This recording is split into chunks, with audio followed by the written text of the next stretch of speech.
Сенсация, которой, кажется, не случилась. Россия якобы запретила своим военным бить по гражданской и энергетической инфраструктуре Украины.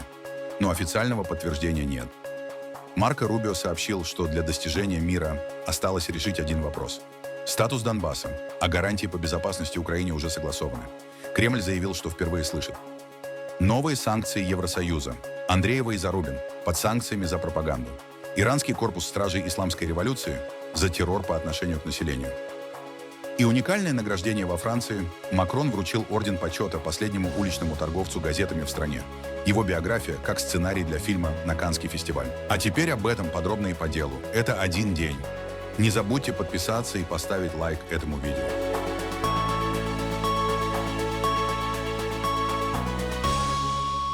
Новость, которая могла бы стать сенсацией, но пока остается в разряде слухов.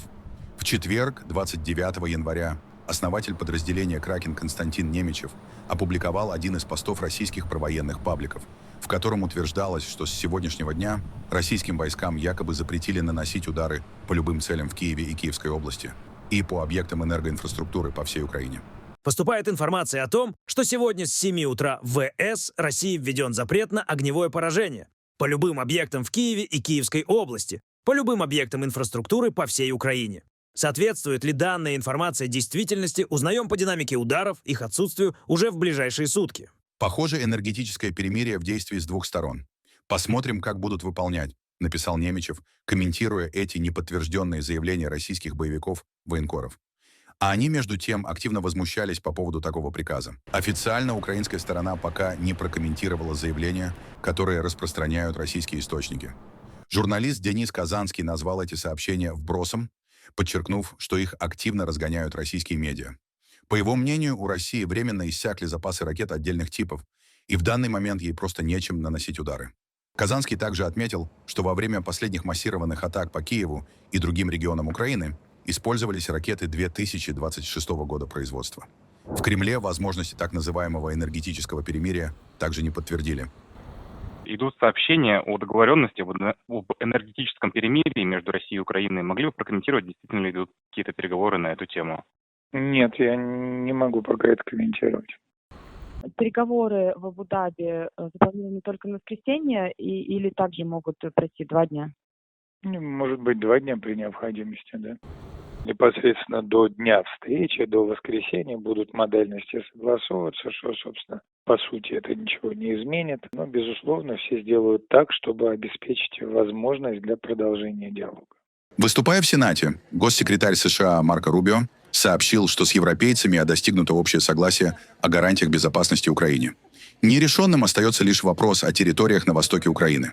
Добавил он и заметил, что европейцы не смогут реализовать такие меры без поддержки Вашингтона из-за недостаточных инвестиций в оборону на протяжении последних десятилетий. Ситуация, к сожалению, очень динамичная. Как вы знаете, она меняется очень быстро. Мое понимание таково, что в основном я говорил о гарантиях безопасности и мире. Это было частью встреч и усилий, которые имели место в начале этого года. Думаю, что единственный оставшийся пункт тот, который вам всем хорошо известен, а именно территориальный вопрос, в частности претензии на Донецк. Я знаю, что ведется активная работа, чтобы понять, можно ли сблизить позиции обеих сторон по этому вопросу. Это мост, который мы пока не перешли. Разрыв все еще существует. Но, по крайней мере, нам удалось сузить круг вопросов до одного центрального и, вероятно, очень сложного. Тем не менее, работа по нему ведется. В конце прошлой недели в Объединенных Арабских Эмиратах состоялась встреча, которая, думаю, впервые за многие годы была трехсторонней, с участием США. Там присутствовали Джаред и Стив Уитков, а также представители России и Украины. Планировались последующие переговоры уже на этой неделе, двусторонние. Возможно, будет присутствие США, но это будут не Стив и не Джаред. И мы продолжаем пытаться продвигать этот процесс. Я хочу говорить с вами откровенно. Некоторые вещи, о которых сейчас идет речь, легче обсуждать сторонам, если они не выносятся постоянно на публичное обсуждение, потому что это создает внутреннее политическое давление с обеих сторон, как вы можете себе представить, в том числе в Украине. Даже само предположение о возможных территориальных изменениях после всего, что произошло за время войны, это крайне сложно. А в случае России, им уже 2,5 года говорят, что они эту войну уверенно выигрывают. Поэтому люди будут задаваться вопросом, почему мы должны отдавать территорию, если мы так уверенно побеждаем. Так что здесь есть важная внутренняя динамика. Но если вам понадобится больше информации, мы ее предоставим. Просто имейте в виду, ситуация настолько подвижна, что такое обновление, какое я вам сейчас дал, может устареть уже через 72 часа, если произойдет какое-то новое развитие событий. Правильно ли я понял, что часть обсуждений по урегулированию в Украине, касающаяся безопасности Украины, по сути уже согласована обеими сторонами? Потому что для меня это новость. И если это так, то это очень серьезная новость. Думаю, можно сказать, что с нашей стороны эти вопросы согласованы. Очевидно, при этом есть российская составляющая. И, конечно, любые гарантии безопасности вступят в силу уже после завершения конфликта. Это отдельный момент. Но в более широком контексте я говорил о том, что во всех обсуждениях гарантий безопасности, которые сейчас звучат публично, по сути предлагается только один вариант — размещение на земле европейских войск, но при этом с очень жесткой американской подстраховкой. Моя мысль заключалась в более широком контексте НАТО. Нужно понимать, что даже для такого варианта у Европы нет возможностей обеспечить реальные гарантии безопасности без американского бэкстопа. Это указывает на разрыв в возможностях, которые необходимо закрывать. И это одна из причин, по которой президент постоянно говорит о НАТО и о необходимости усиления наших партнеров. Да, они обязались выйти на уровень расходов в 5%, но, разумеется, на это потребуется время. Но общий посыл именно в этом. Любая модель гарантий безопасности, о которой говорили и которую продвигали европейцы, требует серьезного обязательства со стороны США в качестве подстраховки. А это, по сути, означает, что мы потенциально берем на себя обязательство участвовать в будущем конфликте. И это нужно понимать в контексте тех проблем с возможностями НАТО, о которых я только что говорил. А тем временем Сергей Лавров заявил, что ему неизвестно, о каких именно гарантиях безопасности могли договориться США и Украина, и выразил сомнения в их жизнеспособности. Выступая перед журналистами в Кремле накануне встречи Путина с президентом Объединенных Арабских Эмиратов Мухаммедом бен Заидом Аль-Нахаяном, Лавров еще раз дал понять, что Россия категорически против любых военных гарантий, которые могут стать препятствием для возобновления Кремлем боевых действий в будущем. Я, например, слышал, что, по крайней мере, Марко Рубио, вдруг его пригласили в Сенат, он сказал, что вопрос о гарантиях безопасности решен. Мы не знаем, о каких гарантиях они договаривались, но, судя по всему, о гарантиях тому самому режиму украинскому, который проводит русофобскую, неонацистскую политику. И если цель состоит в том, чтобы сохранить режим на какой-то части территории бывшей Украины и продолжать делать этот режим плацдармом для создания угроз против Российской Федерации, то, наверное, вы сами сообразите, что такие гарантии безопасности едва ли могут обеспечить надежный мир. Гарантии безопасности были согласованы в апреле 2022 года в Стамбуле. Причем предложен основной проект этих гарантий был самой украинской стороной. Мы этот проект поддержали. Потом вы знаете историю, когда Борис Джонсон, тогдашний премьер-министр Британии, запретил им подписывать соответствующую договоренность, которая уже была парафирована. А те гарантии обеспечивали коллективный характер безопасности, неделимый характер безопасности, включая безопасность и Российской Федерации, и всего региона, где расположена Украина. Так что мы будем смотреть на реальные предложения и не будем ориентироваться на те самые публичные игры, которые вас так возбуждают. А вот как комментируют ход переговоров их участники с российской стороны? Олег, здравствуйте. А в целом, как атмосфера-то была переговоров? Ну, хотя бы два слова. Ну, сказали все конструктивные. Конструктивно? Нет, все понимают. Все понимают в каком смысле? Ну, в самом прямом. Спасибо вам огромное. Спасибо. Россия несерьезно относится к переговорам в Абу-Даби, поскольку в состав ее делегации вошли преимущественно военные, не имеющие мандата на принятие политических решений. Об этом заявила высокая представительница ЕС по внешней политике и политике безопасности Кая Каллас. Конечно, мы также видим переговоры в Абу-Даби, но с российской стороны там присутствуют только военные, у которых нет мандата договариваться о чем-либо. Это означает, что они абсолютно не настроены серьезно на мир. Скорее наоборот, они бомбят украинцев, пытаясь бомбардировками и холодом заставить их сдаться. Именно поэтому мы также обсуждаем энергетическую поддержку, которую можем оказать Украине, потому что зима очень тяжелая, и украинцы действительно страдают. Там надвигается гуманитарная катастрофа. Позитивным шагом является и то, что что мы собираемся внести Россию в черный список по отмыванию денег, поскольку она использует эти средства для финансирования войны. Я считаю, что любые меры давления на Россию с целью заставить ее пойти на реальные переговоры – это хорошо, и мы будем двигаться в этом направлении. Считаете ли вы, что Соединенные Штаты могут предоставить Украине гарантии безопасности только в обмен на территориальные уступки? Меня беспокоит то, что мы уже видели множество уступок со стороны Украины, и это размывает картину, потому что агрессором является не Украина, а Россия. Именно Россия ведет эту агрессию. Поэтому нам нужно усиливать давление на Россию, чтобы мы увидели уступки именно с российской стороны. Что касается гарантий безопасности, то крайне важно, чтобы они были реальными, осязаемыми. Мы также сегодня обсуждали, что еще можем сделать с европейской стороны. Но правда и в том, что американцы тоже должны быть частью этого процесса. Если украинцы идут на очень тяжелые уступки, то они делают это ради мира на остальной территории Украины. И тогда должно быть абсолютно ясно, что этот мир действительно будет, что Россия не нападет снова. Опять же, если мы смотрим на эти переговоры, то Россию там представляют военные, у которых нет мандата заключать мир как таковой. Так что, очевидно, россияне не относятся к этому серьезно. Для нас важно действительно заставить Россию пойти на реальные переговоры. Сейчас они лишь делают вид, что ведут их. Мы видим, как они наращивают атаки на Украину, потому что не могут добиться успехов на поле боя. Поэтому они атакуют мирных жителей. В октябре доля ударов по гражданским объектам составляла 93%. Думаю, сейчас этот показатель еще выше. Россия наносит удары по больницам, школам, жилым домам, критической инфраструктуре, энергетической инфраструктуре, чтобы бомбами и холодом вынудить украинцев капитулировать. И мы должны смотреть на это предельно трезво. Я помню ситуацию, о которой вы говорите. Россияне не серьезны, а американцам серьезны. Они направили Кушнера и Уиткофа. Но не опасаетесь ли вы, что можете оказаться в ситуации, когда по всем досье, будь то Гренландия, торговля или любые другие вопросы, на вас будут давить, если вы не соглашаетесь с американцами?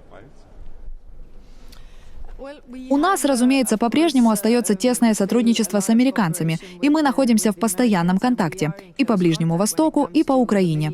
Но ясно, что для того, чтобы любое соглашение сработало, европейцы должны быть в нем задействованы, потому что эта война идет здесь, в Европе. Мы видели, что американцы уже почти год не поддерживают Украину. Именно поэтому европейцы делают все, чтобы Украина могла защищаться. Для нас принципиально важно, чтобы соблюдались принципы территориальной целостности и суверенитета. Мы видим, что международное право сейчас находится под серьезным давлением, не только в Украине, но и со стороны других держав.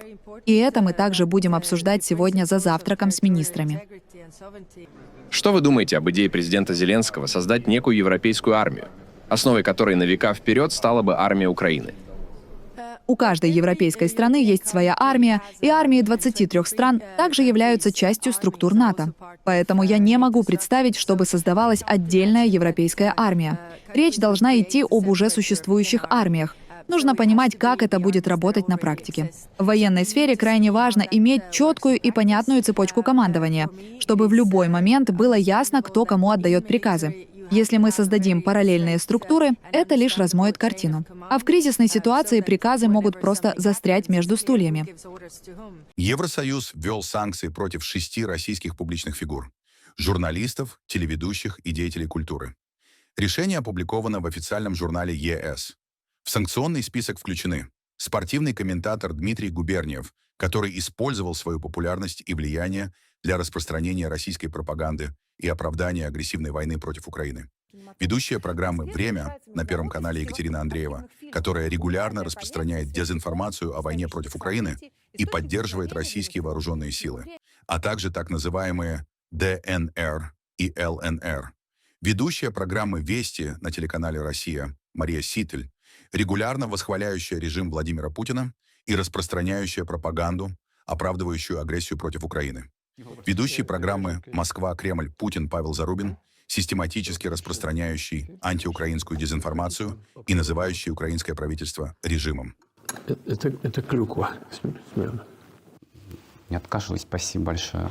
Актер и певец Роман Чумаков, Рома Жиган, публично прославляющий Владимира Путина, собирающий средства для российских вооруженных сил и критикующий артистов, не поддерживающих войну. Танцовщик Сергей Полунин, активно поддерживающий российскую армию с начала войны, в том числе посредством финансовых пожертвований и призывающий к этому других. Санкции предусматривают заморозку активов на территории ЕС и запрет на въезд в страны Евросоюза. Китай впервые прокомментировал арест высокопоставленных генералов Чжан Юся и Лю Чжэньли. 26 января стало известно, что в Китае арестованы два высокопоставленных представителя Центрального военного совета, главного государственного органа, управляющего вооруженными силами страны. По официальной версии, чиновников подозревают в серьезных дисциплинарных нарушениях и нарушениях закона. Неофициально сообщается о коррупции и формировании собственной клики. Западная пресса пишет, что один из генералов мог передавать за границу сведения о китайской ядерной программе. Мы решительно выступаем против клеветы и очернения антикоррупционных усилий Китая.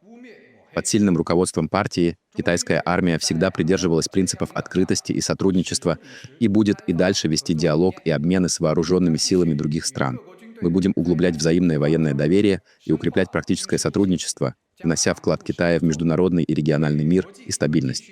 Решительное расследование и наказание Чжан Юся и Лю Чжэньли — это крупное достижение антикоррупционной кампании партии и армии, а также важная демонстрация решимости и возможностей партии и вооруженных сил. Это имеет большое значение для победы в трудной, затяжной и всеобъемлющей борьбе с коррупцией в армии. Господин Али Акбар, от имени Французской Республики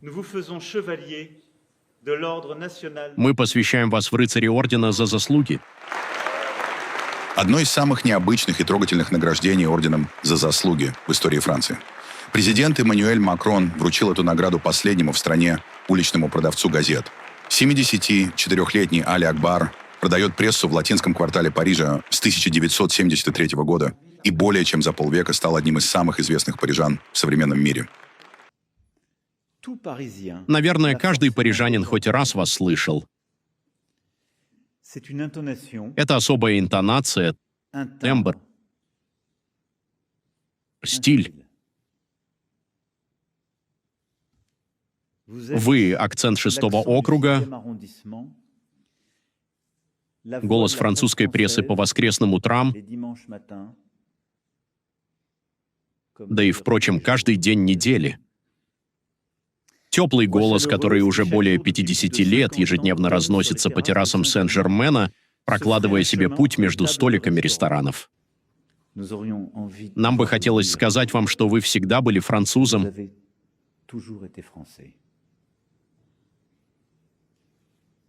Вы воплощаете те истории и приключения, которыми Франция гордится, не просто принимая их, но и разделяя.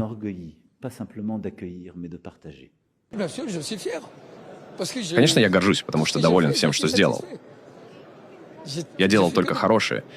И много работал. У меня есть семья, и я поставил на ноги 2 семьи.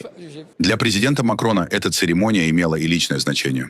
В молодости он сам покупал газеты у Али Акбара. Акбар работает продавцом газет с 1973 года. Каждый день он обходит кафе и террасы латинского квартала, привлекая покупателей юмором на нескольких языках и неповторимой энергией. Срочные новости. Моника Левински беременна от Трампа. У нее близнецы. Али Акбар приехал во Францию из Пакистана в 1972 году. Он родился в бедной семье в городе Равалпинди. Рано бросил школу, работал на случайных работах и самостоятельно научился читать. В юности он прошел долгий и непростой путь через Афганистан, Грецию и Нидерланды, прежде чем осесть в Париже. Я обычный человек, как и все люди. Но мне все равно приятно, когда мне говорят: «Ну надо же, ты правда хороший человек, ты знаменитость». Мне это приятно, что есть люди, которые меня любят, рады со мной встретиться, рады меня видеть и довольны мной. Работать газетным разносчиком Али Акбар начал полвека назад в районе Сен-Жермен-де-Пре в 6-м округе Парижа, продавая газеты студентам Сорбонны и посетителям кафе. Тогда он продавал знаменитый французский сатирический журнал «Шарли Эбдо» и газету «Ле Монт». Он продает их и сейчас. Уже в 70-е печатная пресса начинала уступать телевидению, а позже — интернету. Но если полвека назад в Париже работали сотни уличных продавцов газет, то сегодня Али Акбар остается последним не только во Франции, но, возможно, и во всей Европе. На самом деле я продаю не так много газет. Примерно 20 экземпляров «Ле Монт» за 8 часов. Нужно около 8 часов, чтобы продать 20 экземпляров «Ле Монт». Все из-за цифр. Сейчас все цифровое. Люди почти не покупают газеты.